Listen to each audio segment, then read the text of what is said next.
মাত্র 6 মাস আগে বিয়ে করেন বিধ্বস্ত বিমানের পাইলট ফ্লাইট লেফটেন্যান্ট তৌকির ইসলাম সাগর।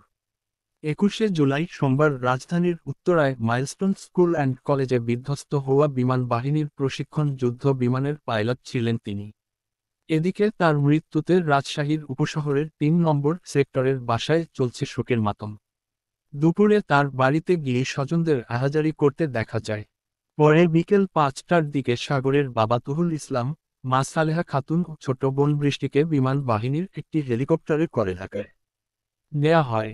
বিষয়টি নিশ্চিত করেছেন সাগরের মেজ চাচা মতিউর রহমান।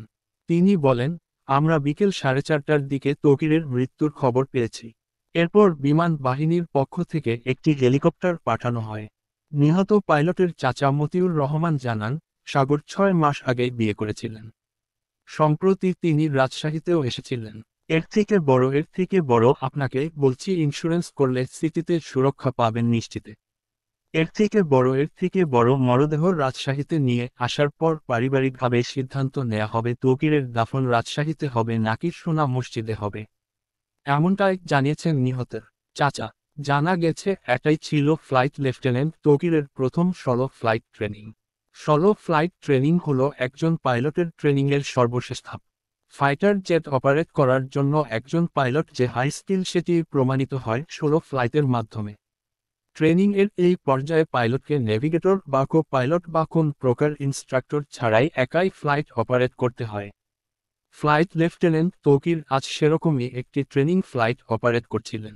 21শে জুলাই সোমবার দুপুর 1:00 রাজধানীর মাইলস্টোন কলেজ ক্যাম্পাসে প্রশিক্ষণ বিমানটি বিধ্বস্ত হয়। এতে এখন পর্যন্ত 19 জন নিহত ও শতাধিক আহত হওয়ার খবর পাওয়া গেছে। সেনাবাহিনীর আন্তঃবাহিনী জনসংযোগ পরিদপ্তর জানিয়েছে, বিমানটি মাইলস্টোন কলেজের হায়দার আলী ভবনের প্রধান ফটকে আছড়ে পড়ে এবং নিচতলায় ভবনটির একপাশ দিয়ে প্রবেশ করে আর একপাশ দিয়ে বের হয়ে যায়। এই ঘটনায় এখন পর্যন্ত 19 জন নিহতের সংখ্যা নিশ্চিত করেছে ফায়ার সার্ভিস। হতাহতের সংখ্যা শতাধিক বলে বিভিন্ন মাধ্যমে জানা গেছে। আফসানা রিপা, বাংলাদেশ প্রতিদিন।